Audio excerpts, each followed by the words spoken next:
Escreve aos Romanos, lá no capítulo 12, no versículo 2, quando ele fala que devemos renovar a nossa mente com a palavra de Deus para que possamos experimentar qual seja a boa, agradável e perfeita vontade de Deus. É justamente essa verdade. Nós não podemos fazer nada que seja perfeito. Então, por mais que os nossos planos e projetos possam ser bem elaborados, nós nunca poderemos os ter como sendo perfeitos, porque nós não somos perfeitos. Agora, o nosso Deus, Ele é perfeito. Isso significa que Ele realizou o maior plano perfeito, ou o melhor e o único plano perfeito, que foi justamente a salvação do homem através da cruz. Então, a cruz do Senhor Jesus é o plano perfeito de Deus para a salvação de todo o homem. Então, Mateus capítulo 27... a partir do versículo 33 aqui, acompanha comigo a leitura. Diz assim: E chegando ao lugar chamado Gólgota, que significa lugar da caveira, deram-lhe a beber vinho misturado com fel, mas ele, provando, não quis beber. E havendo crucificado, repartiram as suas vestes, lançando sortes para que se cumprisse o que foi dito pelo profeta: repartiram entre si as minhas vestes, e sobre a minha túnica lançaram sortes. E assentados o guardavam ali. E por cima da sua cabeça puseram escrita a sua acusação: Este é Jesus, o Rei dos Judeus. E foram crucificados com ele dois salteadores, um à direita e outro à esquerda. E os que passavam blasfemavam dele, meneando ou balançando a cabeça, e dizendo: Tu que destrói o templo, e em 3 dias o reedificas, salva-te a ti mesmo, se és o Filho de Deus, desce da cruz. E da mesma maneira também os príncipes dos sacerdotes, com os seus escribas e anciãos e fariseus, escarnecendo, diziam: salvou os outros e a si mesmo não pode salvar-se. Se és o Rei de Israel, desça agora da cruz e creremos nele. Confiou em Deus, livre-o agora, se o ama, porque disse: sou filho de Deus. E o mesmo lhes lançaram também em rosto os salteadores que com ele estavam crucificados.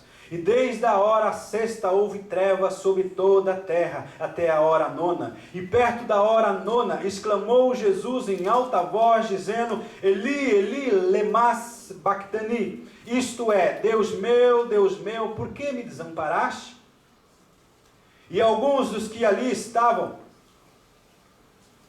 outros, ouvindo isto, diziam: Este chama por Elias. E logo um deles, correndo, tomou uma esponja, embebeu-a em vinagre, e pondo-a numa cana, dava-lhe de beber. Os outros, porém, diziam: Deixa, vejamos se Elias vem livrá-lo. E Jesus, clamando outra vez em grande voz, entregou o seu espírito. E eis que o véu do templo se rasgou em 2, de alto a baixo, e tremeu a terra, e fenderam-se as pedras, e abriram sepulcros, e muitos corpos de santos que dormiam foram ressuscitados. E saindo dos sepulcros, depois da ressurreição dele, entraram na cidade santa, e apareceram a muitos. E o centurião e os que com ele guardavam a Jesus, vendo o terremoto e as coisas que haviam sucedido, tiveram grande temor e disseram: verdadeiramente este era o Filho de Deus. Amém? Pode se assentar. Alguém tem uma água para mim? Aleluia. Eu louvo a Deus, porque mesmo antes de nós termos nascido, sabendo tudo aquilo que nós haveríamos de tomar como decisões, a pior seria justamente abandoná-lo. Assim foi com o primeiro homem, e nós herdamos as consequências da atitude do primeiro homem. Mas é interessante que nós podemos ver um Deus que já antes de todas as coisas, ele já tinha planejado, projetado um plano para a redenção, para a salvação de toda a humanidade.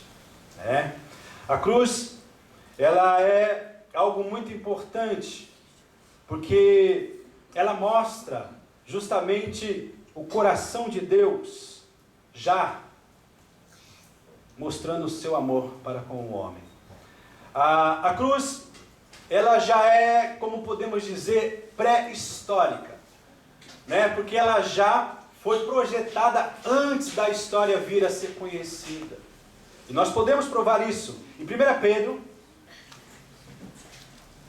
nós encontramos através das palavras de Pedro, ele dizendo da seguinte forma, 1 Pedro, no capítulo 1, como eu disse, nós vamos ler bastante a palavra, para que você realmente possa ser edificado por ela.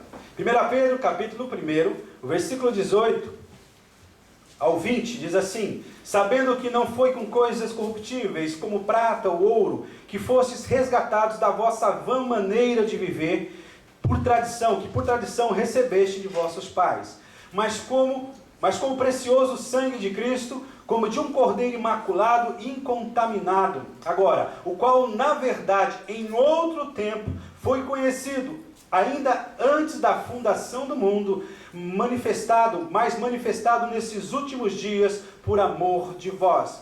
Então nós vemos aqui justamente essa comprovação. Esse plano é perfeito, porque ele foi projetado antes da fundação do mundo, antes que a humanidade pudesse ser criada. E outra coisa também que nós podemos ter um pouquinho mais à frente, no livro de Apocalipse, no capítulo 13, João, inspirado, ele fala assim no versículo 8 do capítulo 13 de Apocalipse: e adorando-na todos os que habitam sobre a terra, esses cujos nomes não estão escritos no livro da vida do Cordeiro que foi morto desde a fundação do mundo. Aqui é a ideia que já o Senhor tinha preparado para que o seu Filho viesse e morresse na cruz, em favor da humanidade. E também aqui no livro de Atos, um pouquinho mais atrás, nós podemos encontrar também essa verdade, já no começo da igreja primitiva, no capítulo 2, Atos capítulo 2, no versículo 23. Nós lemos dessa forma, dessa maneira: a este que foi entregue pelo determinado conselho e presciência, quer dizer, presciência, antes, pela consciência, pela vontade de Deus, tomando-os vós, o crucificaste e mataste pelas mãos dos injustos. Então nós temos aqui a palavra de Deus nos mostrando que a cruz, ela já tinha sido pré-determinada, que a cruz já tinha sido projetada por Deus, para que todo aquele que viesse a crer no Senhor Jesus pudesse ser salvo. Agora voltando, deixe a sua Bíblia aberta, lá em Mateus 27.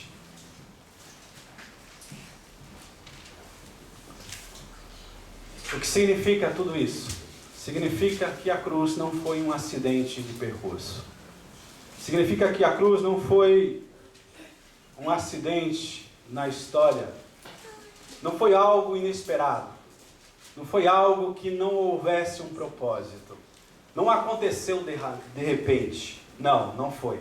Cristo ele veio para morrer. A morte na cruz sempre esteve na sua agenda. Essa que é a verdade. Ele profetizou várias vezes a respeito do porquê ele viera a essa terra, para morrer. Interessante isso, né? Ele fala que ele veio para buscar e salvar o que se havia perdido.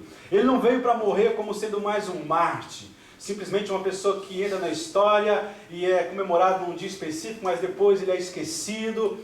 Não foi dessa forma que Jesus, mas simplesmente ele, de livre e espontânea vontade, ele deu a sua própria vida para que fosse crucificado na cruz em favor do homem, né? Ele é aquele que, quando João Batista, lá em João 1:29, ele diz a respeito: este é o Cordeiro de Deus que tira o pecado do mundo. Jesus, ele é aquele que ele mesmo diz lá em João 3, falando a necessidade, como foi levantado a serpente no deserto, para que as pessoas que foram mordidas pela serpente, que estavam morrendo envenenadas, pudessem ser curadas. E por isso foi necessário que fosse levantada uma serpente de metal, para que todos aqueles que olhassem para essa serpente pudessem ser curados.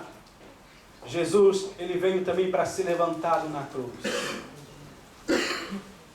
Jesus, ele é aquele mesmo que diz: eu sou o bom pastor, e o bom pastor dá vida pelas ovelhas.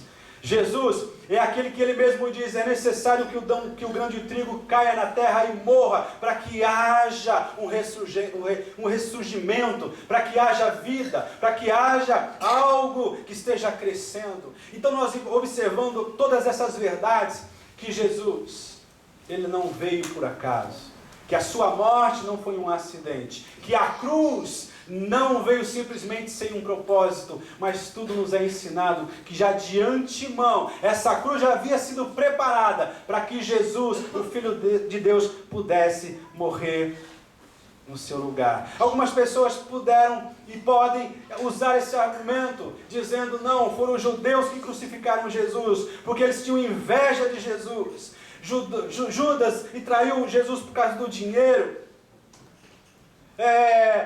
Pilatos, ele não permitiu que Jesus fosse solto porque foi um homem covarde.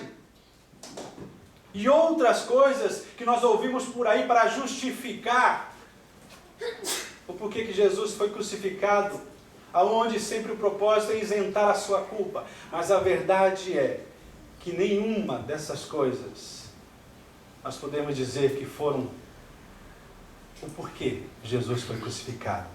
Jesus simplesmente ele deu a sua própria vida para que todo aquele que cresce nessa verdade pudesse alcançar a salvação, pudesse ser salvo. No Calvário nós enxergamos o maior drama de toda a história, porque foi no Calvário que nós encontramos um palco aonde foi revelada a justiça de Deus, aonde ele mostrou todo o seu repúdio pelo pecado. Ali foi revelado ao homem o infinito amor de Deus, ao ponto de não poupar o seu próprio filho, o seu único filho. Foi na cruz, foi na cruz, foi na cruz. E é justamente na cruz que todo homem tem a sua liberdade, tem a sua saída do Egito, tem a sua felicidade, tem a sua alegria eternal. Nosso irmão Takashi estava falando aqui no início que antes de conhecer a Cristo, ele conquistou muitas coisas. Ele aproveitou tudo aquilo que o mundo poderia lhe oferecer. Mas no final da noite, o vazio batia. No final da noite, a tristeza voltava. No final da noite, aonde mesmo ele casado não percebia que era o que ele precisava. Mesmo tendo, de repente, uma boa quantia de dinheiro no banco, ainda não era suficiente para que ele pudesse dizer: eu sou um homem satisfeito e feliz. Porque esta é a verdade, essa é a realidade. Jesus, ele já de antemão, ele viu o coração do homem vazio, o coração do homem procurando ser feliz, o coração do homem procurando realmente uma razão para viver.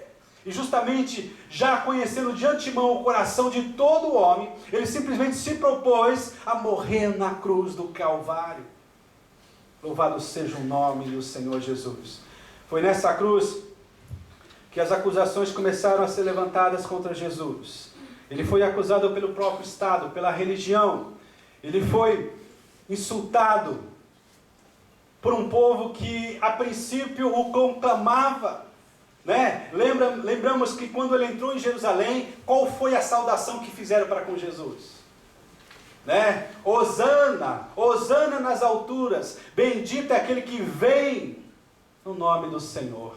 Essa mesma multidão, um pouquinho mais à frente, está diante da cruz, está diante de Pilatos, dizendo: crucifica-o, crucifica-o, crucifica-o, crucifica-o. Interessante.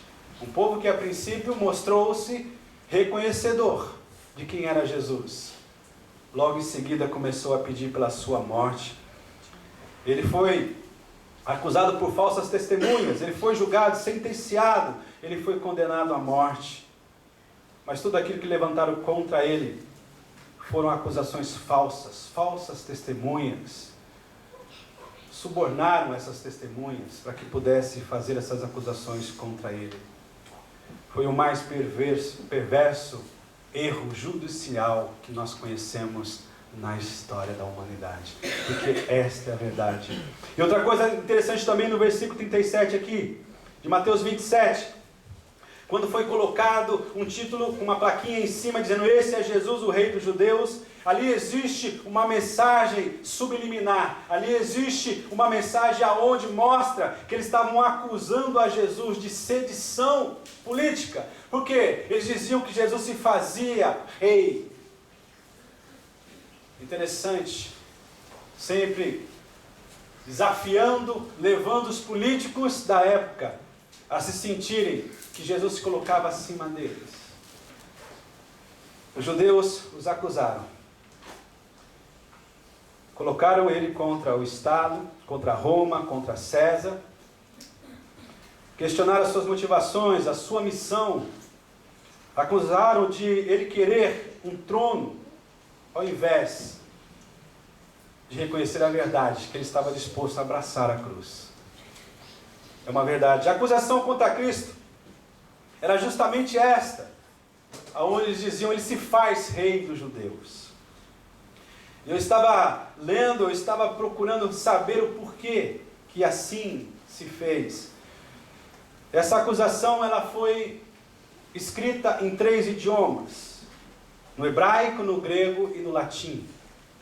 E é interessante que existe um significado, porque o hebraico é a língua da religião, o grego é a língua da filosofia e o latim é a língua da lei.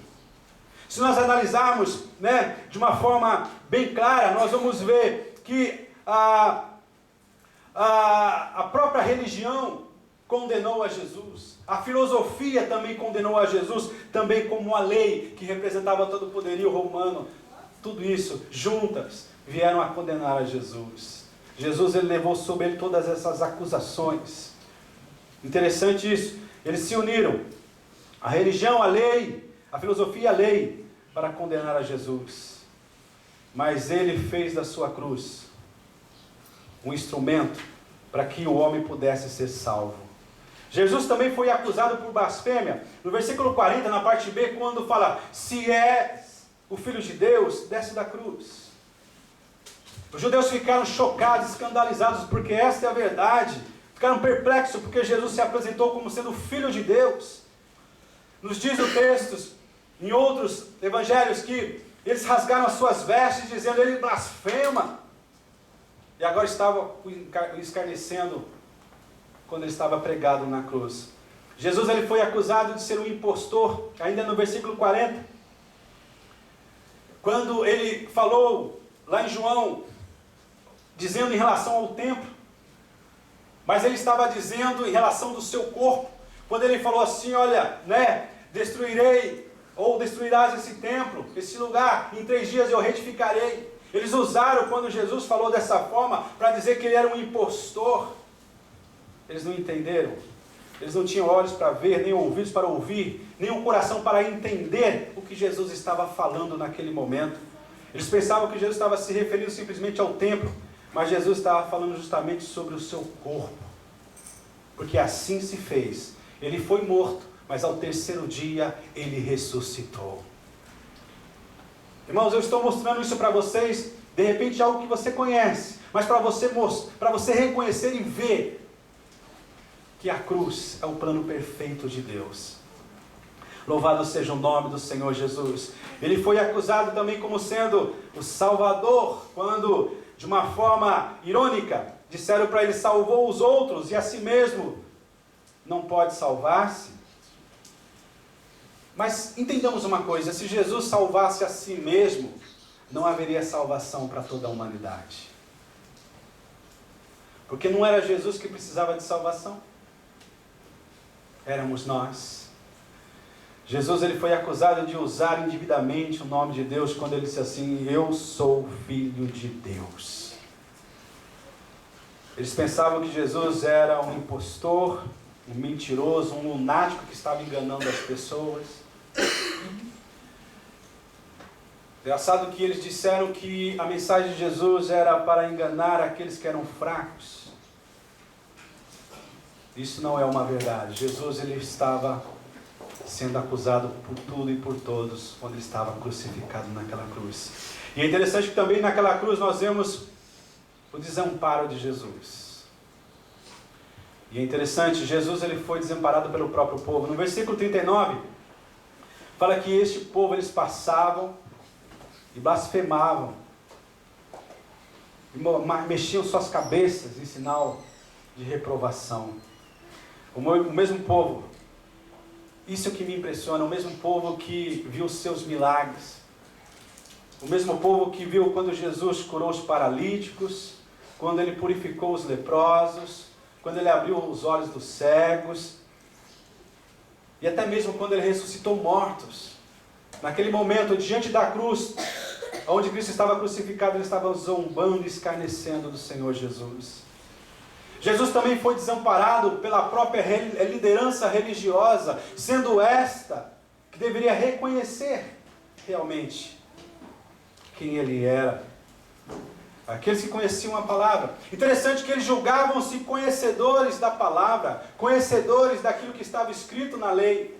E Jesus falou assim: vocês dizem que conhecem e não conseguem perceber que elas falam a respeito de mim. Os conhecedores da palavra desampararam Jesus, escarneceram de Jesus. E é interessante também que eu vejo aqui, no versículo 43, 44, que até mesmo aqueles que estavam na mesma condição, crucificados, diz aqui que eles também zombaram de Jesus, escarneceram de Jesus. A princípio questionaram a divindade de Jesus. Graças a Deus, que um reconheceu depois, e arrependido, viu a Jesus como Filho de Deus e disse assim: lembra-te de mim quando entrares no teu paraíso. E esse Jesus, apesar de todo esse confronto, ele falou de uma forma tão terna, disse assim: digo uma coisa a você, que hoje mesmo estarás comigo no paraíso. Que coisa maravilhosa. Um ladrão que viveu toda a sua vida em desordem, desobediência, mas no último momento de suspiro, ele reconheceu que realmente Jesus era o Filho de Deus, o Salvador. E é isso que o Senhor espera que nós venhamos a fazer, reconhecer quem nós somos, independente do nosso passado, mas reconhecer quem Jesus é.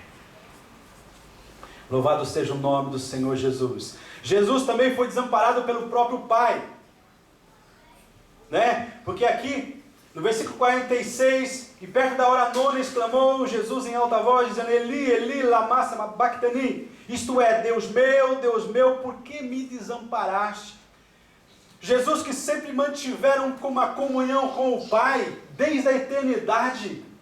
Jesus, que sempre foi um com o Pai, neste momento o Pai foi obrigado a se afastar, porque não por causa dele, porque nele não tinha pecado por si mesmo, mas porque ele levava sobre ele os nossos pecados naquela cruz. Foi por isso que o Pai o deixou, porque não há como nós nos apresentarmos diante de Deus levando os nossos pecados. Mas Jesus tomou todos eles naquela cruz, que fez que o Pai o deixasse. Foi por isso que ele disse: Eloi, Eloi, lama sabachthani, uma palavra em aramaico, dizendo: Deus meu, por que me desamparaste?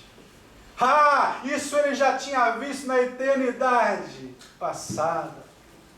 Por amor a você, por amor a mim, que tanto resistimos o seu chamado, o seu pedido para vir e se entregar a Ele.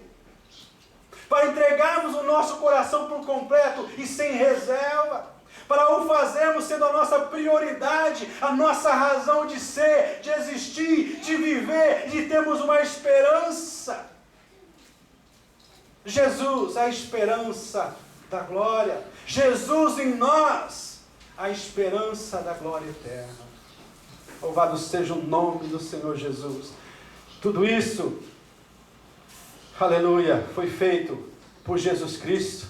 E é interessante que podemos ver também nesse quadro, quando Jesus abriu a sua boca, quebrando o seu silêncio, ele falou assim: Pai, perdoa-lhes porque eles não sabem o que fazem. Jesus liberou uma palavra de perdão para todo aquele que se apresentasse arrependido. Louvado seja o nome do Senhor Jesus. Jesus, ele disse para esse ladrão: hoje mesmo estarás comigo no paraíso. Ele liberou uma palavra dizendo: se considere salvo. E também uma palavra de afeição quando ele, ao olhar de cima da cruz, ele viu a sua mãe carnal Maria, viu a um dos seus apóstolos, João, e disse: olha, essa é sua mãe e esse é o seu filho. Ele trouxe uma palavra de afeição, de comunhão, de união. Palavra de Jesus nessa cruz. Palavra de Jesus em relação a Deus. Ele disse que se sentia desamparado. E é interessante que nesse momento diz que houve trevas sobre toda a terra ao meio-dia. Ele teve sede. Ele foi desamparado e em agonia. Um símbolo do próprio inferno na sua alma. Foi na cruz de Cristo que ele desceu às profundezas mais baixas da terra.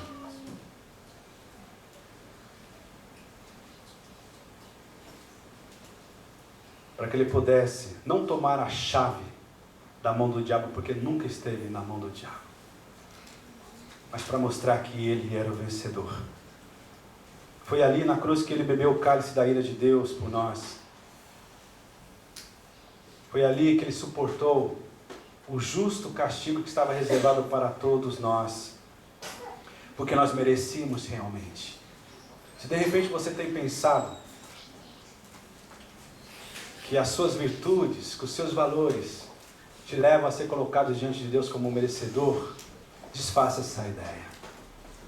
Porque por mais que nós tenhamos virtudes e sejamos bons, o que nós merecemos é a condenação eterna. Essa é a verdade. E o pior não é ser lançado no inferno, aonde lá, como diz a própria palavra, o bicho não morre. Mas o pior é passar toda a eternidade longe da presença de Deus. E aonde o caminho nos foi revelado, que era a cruz de Cristo. Essa é a verdade. Eu estava pensando lá em casa, eu falei, interessante que a gente observa e a palavra de Deus vai ficando cada vez mais clara.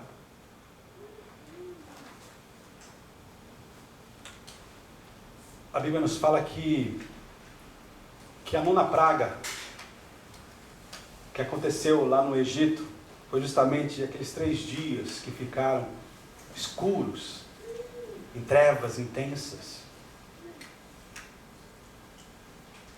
E a 10ª foi justamente a morte do primogênito. Eu falei, uau, significa que por 3 dias o Senhor ficou no seio da terra. Mostrando também que o primogênito do Pai estava sendo morto. Isso me chama a atenção. As trevas do Calvário foram uma proclamação do que Cristo, o Cordeiro de Deus, estava sendo imolado pelos nossos pecados. Os homens pensavam que Jesus estava chamando por Elias.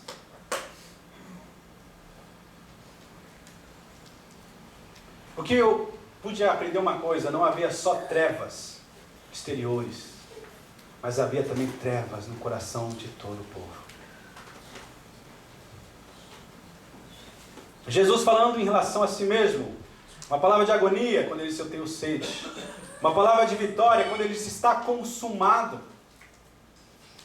E uma palavra de rendição, quando... Interessante que muitas pessoas acham que Jesus ele foi morto, que Jesus, por meio de alguém, de outra mão, foi morto. Mas isso não é uma verdade. Jesus não foi morto, mas simplesmente ele se entregou. Porque ele disse assim: Pai, a ti eu entrego o meu espírito. Quem poderia tirar a vida de Jesus? Os nossos pecados.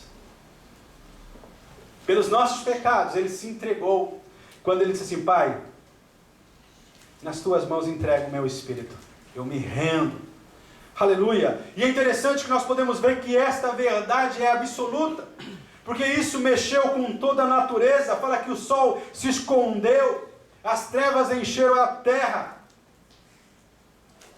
A natureza fazia esse coro, se identificava com o sofrimento do Filho de Deus, porque naquele momento ele se fazia pecador por nós. Naquele momento Deus fez cair sobre ele todas as injustiças cometidas pela humanidade. E eu fico louvando ao Senhor quando algumas pessoas dizem assim: a minha vida é guiada pelos astros, a minha vida ela é direcionada por aquilo que eu vejo quando de manhã eu levanto e vou procurar saber o que os astros estão dizendo. A minha resposta é: os astros falam, sim, porque eles cantam, eles adoram a Deus em uma harmonia perfeita. Mas se nós pudéssemos ouvir falar conosco, esses astros diriam para cada homem: não olhe para nós, não adorem a nós, não busquem a nós, mas olhe para aquele que nos criou, adore aquele que nos criou, porque toda a natureza geme como dores de parto de uma mulher, esperando esse dia da redenção completa do homem, da humanidade. Louvado seja o nome do Senhor Jesus. E uma coisa também que me chama a atenção, que quando na morte de Jesus na cruz, foi quebrado todo aquele impedimento, tudo aquilo que dificultava o homem de ter um relacionamento direto com Deus, foi desfeito. Por que eu digo isso? Porque já temos aprendido que no Velho Testamento o homem não podia por si mesmo se apresentar diante de Deus. Era necessário que o sumo sacerdote entrasse para representá-lo lá no tabernáculo, para apresentar diante de Deus o seu sacrifício. Era necessário que houvesse essa atitude. Agora nós, os judeus, os gentios, nós temos livre acesso a Deus por meio de Jesus Cristo. Agora não mais precisamos desse sacerdote, de um mediador para entrarmos no Santo dos Santos. Eu sei que muitas pessoas intencionadas a falar: não, vamos pedir para Maria, vamos pedir para Pedro, são pessoas virtuosas, são pessoas que temeram a Deus, nós as encontraremos no céu, mas elas nunca e não poderão, nunca tiveram e nunca poderão ter esse poder para mediar entre o homem e Deus. Essa é a verdade. Somente Jesus Cristo, através da sua morte acontecida na cruz, é que pode levar o homem a ter o seu livre acesso diante de Deus. Tudo isso na cruz do Cordeiro, na cruz de Cristo, projetada já antes da fundação do mundo. Como nós vamos resistir a essa palavra? Como nós vamos ainda insistir em querer ter o controle da nossa vida, sendo que a palavra nos convida e nos aconselha a nos entregarmos para Deus? A Bíblia nos fala aqui no versículo 51 que o véu do templo foi rasgado. Simboliza justamente isso, a consumação da obra de Cristo. O caminho para Deus foi aberto, Jesus conclui a obra da salvação justamente na cruz. O véu foi rasgado, significa que Jesus venceu o pecado. Louvado seja esse Deus. Aleluia, louvado seja esse Deus. É por isso que hoje, através de Jesus Cristo, não importa a posição, não importa o lugar, nós podemos crer que um Deus que é real, Ele é vivo e presente e nos ouve. E podemos viver um relacionamento verdadeiro e genuíno. Aleluia. Aleluia, porque através da cruz de Cristo, esse impedimento foi quebrado, foi desfeito. Hoje, através da fé, nesse sacrifício, eu posso abrir os meus lábios e falar com o Senhor, sabendo que Ele há de me ouvir. Vocês podem dizer amém? Vocês concordam com isso? Vocês acreditam que isso é verdade? Então glorifique ao Senhor. Aleluia, porque Ele está neste lugar. Aleluia, nós temos aprendido que não vivemos por aquilo que sentimos, mas por aquilo que nós cremos, e nós cremos nessa verdade. Ele é vivo e presente, e Ele se alegra em nos galardoar e nos presentear com a sua presença, com as suas bênçãos. Louvado seja o nome do Senhor Jesus. Aleluia. O escritor de Hebreus diz que pelo novo e vivo caminho, pelo sangue de Jesus, aleluia, nós nos apresentamos agora diante do Pai. Aleluia. Louvado seja o nome do Senhor Jesus. Eu fico pensando como é uma verdade isso, porque a morte do Senhor Jesus na cruz, a morte do Senhor, Ele veio e quebrou toda a estrutura fria, dura, que havia no comando da vida dos homens. Quando a lei foi dada no Sinai, houve um terremoto, vocês recordam isso? Agora aqui o terremoto significa que as demandas da lei foram cumpridas, tudo aquilo que a lei pedia, exigia. Todo homem que pecar, o que deve acontecer com ele?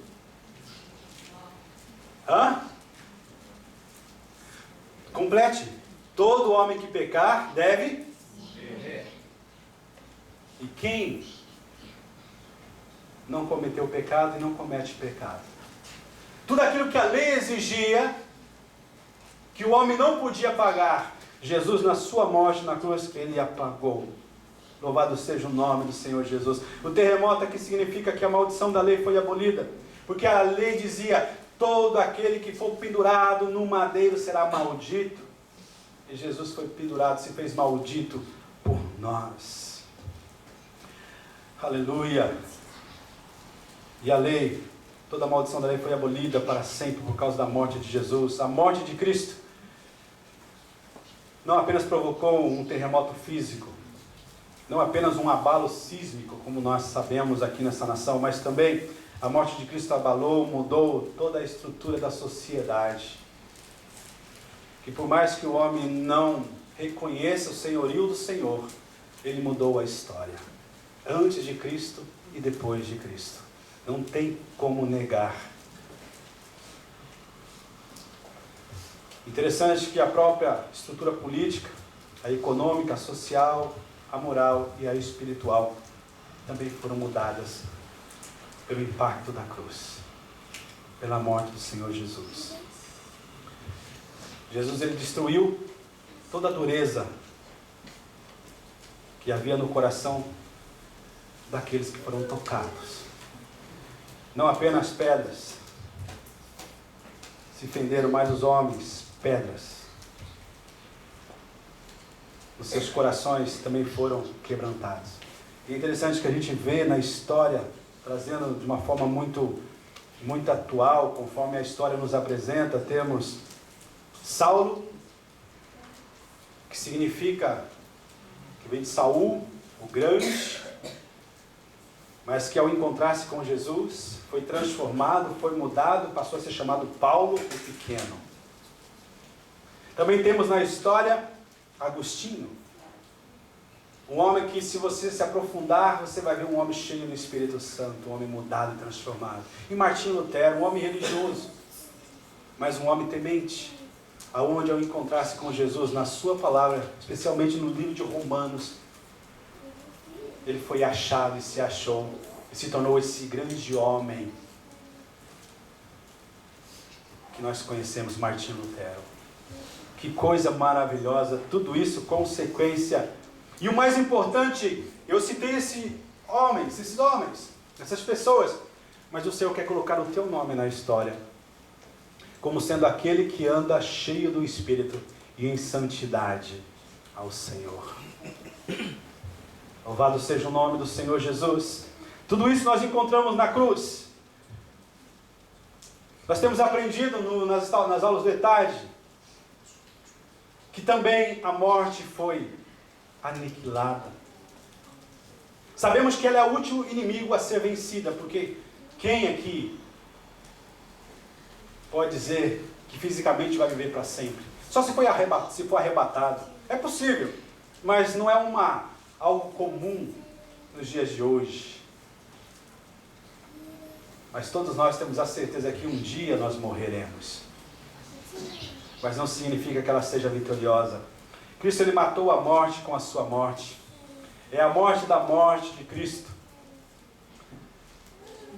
A morte já não tem a última palavra, porque essa é a verdade. Cristo, com sua morte, tirou o aguilhão da morte.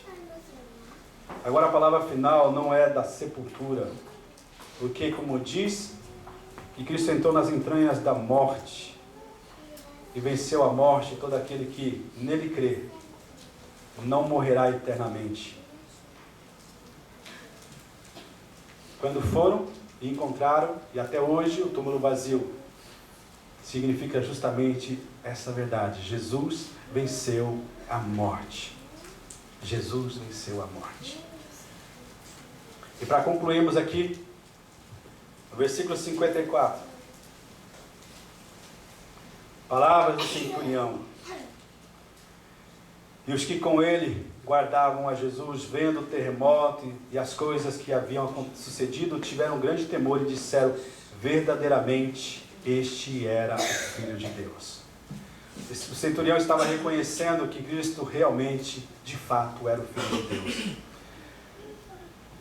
Interessante que o povo saiu dali batendo nos seus peitos, lamentando. Mas a cruz não foi uma derrota. Foi ali que realmente nós triunfamos. Na cruz, Jesus venceu o diabo.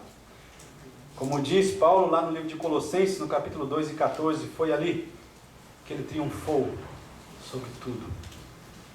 Que ele expôs o diabo e suas hostes aos desprezos e triunfou sobre ele. Foi ali que ele desfez toda a obra do diabo, como nós vemos em 1 João, capítulo 3, versículo 8. Na cruz, Jesus nos justificou, nos perdoou, nos reconciliou com Deus e nos deu a sua paz. A cruz de Cristo, para finalizarmos, é a nossa morte para o pecado. E ao mesmo tempo, é a nossa mensagem para a glória eterna. Amém? Eu gostaria que você se levantasse com temor e tremor neste momento.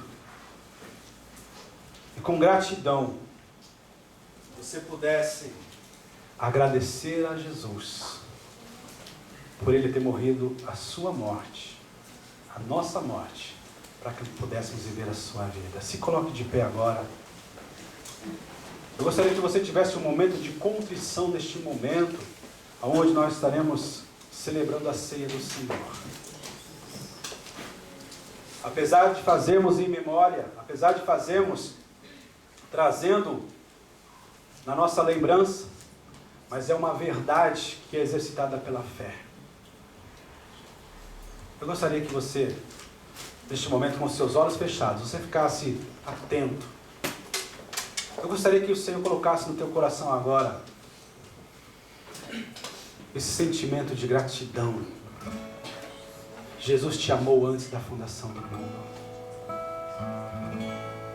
Jesus, Ele morreu pelos nossos pecados.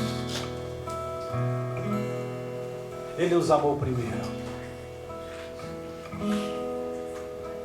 Ao olharmos para a cruz de Cristo, devemos lembrar o grande amor de Deus em favor de toda a humanidade. Ele não quer que ninguém se perca. Ele não quer que ninguém venha a viver longe dele por toda a eternidade. Abra os seus lábios agora e glorifique ao Senhor. Agradeça ao Senhor. Que o espírito de temor e de gratidão possa tomar o teu coração agora. Abra os teus lábios. Abra os seus lábios e glorifica o autor da vida, o autor da salvação. Abra os seus lábios e glorifica a esse Deus Todo-Poderoso. Grandes coisas fez o Senhor por nós, e a maior foi ter entregue a sua própria vida no Calvário. Oh Deus Todo-Poderoso, louvado seja o teu nome.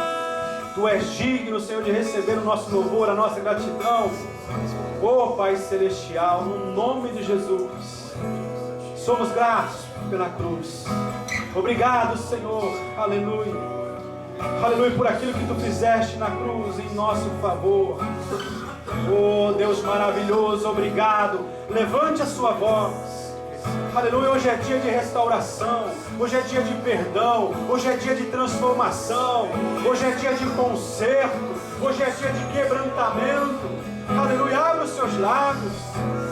Oh Deus Todo-Poderoso, se há alguém aqui nesse recinto aonde você magoou, aonde você se magoou com essa pessoa, saia do teu lugar sem vergonha e peça perdão. Vai até essa pessoa, dê um abraço, peça perdão.